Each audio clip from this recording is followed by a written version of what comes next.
പോക്കി മുഖ്യമന്ത്രി കേരളത്തെയാകെ വഞ്ചിക്കുകയാണെന്ന Kerala gazetted officers association സംസ്ഥാന സെക്രട്ടേറിയറ്റ് അംഗം എസ് ദിലീപ്. UDF അധികാരത്തിൽ വന്നാൽ ജീവനക്കാർക്കായി വിസ്മയം തീർക്കുമെന്നായിരുന്നു വാഗ്ദാനം. വിവിധ ആവശ്യങ്ങൾ ഉന്നയിച്ച അസോസിയേഷൻ കളക്ടറേറ്റിലേക്ക് നടത്തിയ ജില്ലാ മാർച്ചും ധർണയും ദിലീപ് ഉദ്ഘാടനം ചെയ്ത് സംസാരിക്കുകയായിരുന്നു.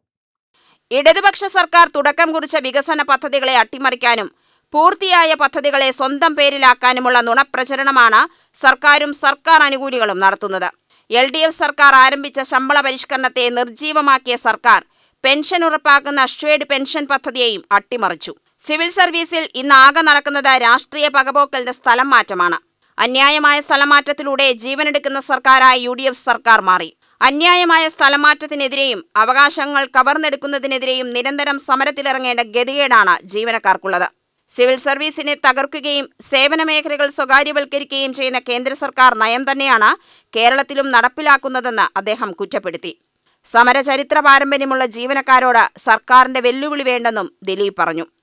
ഇന്ത്യൻ ഭരണഘടന അനുസരിച്ച് 5 വർഷമേ ഉള്ളൂ ഒരു ഭരണകാലാവധി. പിന്നെ ഭാഗ്യവശാലോ നിർഭാഗ്യവശാലോ ഭരണത്തിന്റെ തുടർച്ച ഉണ്ടായപ്പോഴത്തേക്കും 10 വർഷം നീട്ടിയാണ് പറയുന്നത്. ശരി, എന്നാൽ ആയിക്കോട്ടെ. പക്ഷെ നമ്മൾ ജീവനക്കാരെ പിടിച്ചാൽ 5 വർഷത്തിന്റെ കാര്യം ആദ്യം സംസാരിക്കും. 5 വർഷം കളയും. ഈ 5 വർഷക്കാലവും നമ്മളിവിടെ ഉണ്ടായിരുന്നു, ഈ 10 വർഷക്കാലവും നമ്മളിവിടെ ഉണ്ടായിരുന്നു. ഈ 10 വർഷക്കാലം നമ്മളിവിടെ ഉണ്ടായതിൻ്റെ ഫലമായിട്ടാണ് ശമ്പള പരിഷ്കരണം നമ്മൾ നേടിയെടുത്ത നേട്ടങ്ങൾ ഉണ്ടായത്. ആ നേടിയെടുത്ത നേട്ടങ്ങൾ കോവിഡ് 2021 മുമ്പ് എല്ലാ ആനുകൂല്യങ്ങളും കിട്ടിക്കൊണ്ടിരുന്നതാണ്. അത് എല്ലാവർക്കും മനസ്സിലാക്കണം. അതിന് ശേഷം ഉണ്ടായിട്ടുള്ള സാമ്പത്തിക പ്രതിസന്ധി ഉണ്ടായപ്പോഴത്തേക്ക് ആ സർക്കാരിന് അത് ഏത് സർക്കാരായിക്കോട്ടെ അതിനോടൊപ്പം നമ്മൾ ചേർന്ന് നോക്കുന്നു. അതിന് പറയാനുള്ള കാരണം എന്താ, മറ്റു സംസ്ഥാനങ്ങളിലേക്ക് വലിയ വലിയ രീതിയിലേക്കുള്ള കട്ട് ഷോട്ട് ഗവൺമെൻറ് എംപ്ലോയീസ് എന്ന നയം കേന്ദ്ര സർക്കാർ കൊണ്ടുപോകുമ്പോഴത്തേക്ക് അതിനെതിരെ നിന്നുകൊണ്ട് പ്രവർത്തിച്ചൊരു സംസ്ഥാനത്തായിരുന്നു ഇടതുപക്ഷ ആഭിമുഖ്യമുള്ള സർക്കാർ ഭരിച്ചപ്പോഴത്തേക്ക് നിങ്ങളെ ഞങ്ങൾ ചേർത്ത് നിൽക്കും. ബട്ട് ഞങ്ങൾക്ക് ഇപ്പോൾ ഒരു ചെറിയ പ്രശ്നമുണ്ട്. ആ പ്രശ്നങ്ങൾ എന്താണെന്ന് മനസ്സിലാക്കി ജീവനക്കാരോട് പറഞ്ഞിട്ട് അത് പരിഹരിച്ചുകൊണ്ട് അതിന് മാറ്റങ്ങൾ നൽകിക്കൊണ്ട് ആ DA നൽകിയിട്ടാണ് സർക്കാർ പോയത്. ആ സർക്കാർ പോയപ്പോൾ പറഞ്ഞത് അടുത്ത സർക്കാർ ഭരണത്തിലെത്തും, അടുത്ത സർക്കാർ ഭരണത്തിലെത്തുമ്പോഴത്തേക്ക് അങ്ങനെയാണല്ലോ ഗവൺമെൻറ് ഈസ് എ കണ്ടിന്യൂസ് പ്രോഗ്രാമാണ്, ഒരു കണ്ടിന്യൂസ് പ്രോസസ്സാണ്, തുടർച്ചയാണത്. ആ തുടർച്ചയ്ക്ക് XYZ ആരും വരാം. ആ കടന്നു വരുമ്പോൾ പറഞ്ഞിരിക്കുന്നത് 8 ഗഡുക്കളായിട്ട് ഈ ആനുകൂല്യം നൽകണമെന്നാണ് പറഞ്ഞത്. അത് പാടെ സംസ്കരിച്ചിരിക്കുകയാണ്.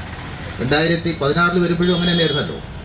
6 ഗഡുക്കൾ ഉണ്ടായിരുന്നപ്പോൾ അന്ന് കൊടുത്തല്ലോ ഈ സർക്കാർ വന്നിട്ട്. അന്ന് പറഞ്ഞു, പക്ഷെ അന്ന് പറഞ്ഞത് ഉമ്മൻചാണ്ടി ആയതുകൊണ്ട് ഞങ്ങൾ തരില്ല എന്ന് പിണറായി വിജയൻ പറഞ്ഞു.